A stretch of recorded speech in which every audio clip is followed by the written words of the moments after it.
Israel Hamas के बीच छिड़े युद्ध में हिजबुल्लाह लगातार इजरायल पर दबाव बना रहा है। अपने खतरनाक ड्रोन और मिसाइलों से इजरायली एयर स्पेस में घुसकर हमले भी कर रहा है। हिजबुल्लाह लड़ाके लगातार इजरायली सेना और उसके ठिकानों पर रॉकेट से बरसा रहे हैं।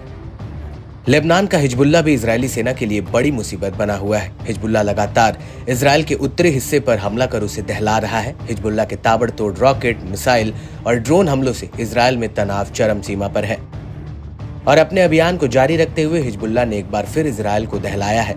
हिजबुल्लाह ने उत्तरी कब्जे वाले फिलिस्तीन में स्थित विभिन्न इजरायली सैन्य ठिकानों और सेना के ठिकानों को निशाना बनाया है। ऐसा करके हिजबुल्लाह ने अब खुलेआम जंग का ऐलान कर दिया है। हिजबुल्लाह ने बताया कि इस ऑपरेशन में उसके एक लड़ाके की अल-कुद्स के रास्ते पर लगी चोटों के कारण मृत्यु हो गई। शहीद की पहचान इब्राहिम हसन फदेल के रूप में हुई है, जो 2003 में दक्षिण लेबनान के टॉलाइन शहर में पैदा हुआ था। हिजबुल्लाह ने घोषणा की कि उसने दोपहर 12 बजे से लेकर 12:15 बजे के बीच 2 बार अल राहिब सैन्य स्थल पर जासूसी और निगरानी उपकरणों को सफलतापूर्वक निशाना बनाया और पहला हमला तोप के गोले दाग कर किया। उसके बाद ड्रोन से दूसरा हमला किया गया। हिजबुल्लाह के हमले यही नहीं रुके। ठीक 2 घंटे बाद यानी कि 2 बजे समूह ने हदाब यारोन साइट के पास एक इजरायली सैन्य तैनाती को तोप से निशाना बनाया। बाद में शाम 4:40 बजे कब्जे वाले लेबनानी शेबा फार्म में जिब्दीन साइट पर प्रतिरोध द्वारा रॉकेट लॉन्च किए गए। इसके बाद शाम 4:45 बजे कफार चौबा पहाड़ियों में रामथा साइट पर एक और रॉकेट हमला किया गया। इसके बाद ठीक 5:15 बजे भी हमले जारी रहे, जब हिजबुल्लाह के लड़ाकों ने उपयुक्त हथियारों के साथ बायत बिल्डाल साइट पर एक इजरायली तैनाती को निशाना बनाया। 5:25 बजे तोपखाने के गोले हनीता बेस के आसपास एक इजरायली सभा पर गिरे। रुएसत अल आलम साइट से शेबा फार्म और कफार चौबा पहाड़ियों के बाहरी इलाकों और बागों में मशीन गन का उपयोग करके किए गए इजरायली हमलों के जवाब में लेबनान में इस्लामिक प्रतिरोध ने कहा कि उसने मशीन गन से निशाना बनाया। फिर 7:10 बजे समूह ने राहिब साइट के पास एक संयुक्त सैन्य और खुफिया बल पर रॉकेट से हमला किया, जिससे सीधा हमला किया गया। हिजबुल्लाह के भीषण हमलों से इजरायल में तनाव है। इसी को देखते हुए इजरायली रक्षा बलों के प्रवक्ता रियर एडमिरल डैनियल हैगरी ने कहा कि इजरायल एक महत्वपूर्ण सप्ताह के लिए तैयार है। हैगरी ने जनता से सतर्क रहने की अपील की है, क्योंकि ऐसी आशंका है कि हिजबुल्लाह एक बार फिर से बड़ा हमला कर सकता है। उन्होंने कहा कि सेना किसी भी संकेत के बारे में तुरंत अपडेट करेगी। The IDF identified Hezbollah terrorist organization preparing to fire missiles, rockets towards Israeli territory. In a self-defense act to remove these threats, the IDF is striking terror targets in Lebanon from which Hezbollah was planning to launch their attacks on Israeli civilians.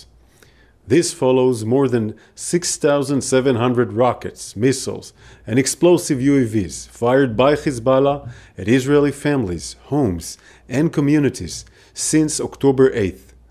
Hezbollah will soon fire rockets and possibly missiles and UAVs towards Israeli territory.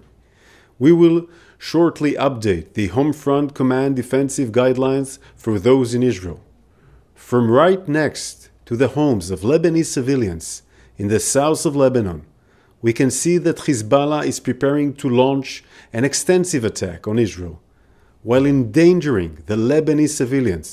We warn the civilians located in the areas where Hezbollah is operating to move out of harm's way immediately for their own safety. Hezbollah's ongoing aggression risks dragging the people of Lebanon, the people of Israel, and the whole region into a wider escalation. Israel will not tolerate Hezbollah's attacks on our civilians.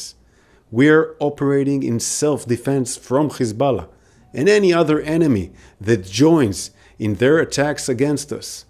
And we are ready to do everything we need to defend the people of Israel.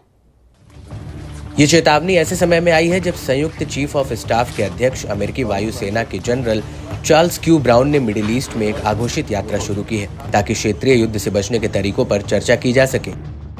लेकिन जिस तरह से Hezbollah उत्तरी Israel पर कहर बरपा रहा है, इससे इजरायल को काफी दिक्कतों का सामना करना पड़ रहा है। हिजबुल्लाह के इन हमलों से इजरायल को भारी नुकसान हो रहा है। हाल ही में हिजबुल्लाह ने किरियत शमोना पर रॉकेटों से हमला किया। इसके साथ ही इजरायल के करीब 14 सैन्य ठिकानों पर भी हमला किया गया। हिजबुल्लाह के लगातार हो रहे हमलों से इजरायली बल अलर्ट तो है, लेकिन वे दो फ्रंट पर जंग लड़ने के लिए मजबूर हैं। हिजबुल्लाह के हथियार और घातक ड्रोन इजरायल के आयरन डोम को भी चकमा देने में कई मायने पर खरे उतरे हैं। ऐसे में किसी बड़ी जंग की शुरुआत से इजरायल के लिए बड़ी मुश्किलें खड़ी हो सकती हैं।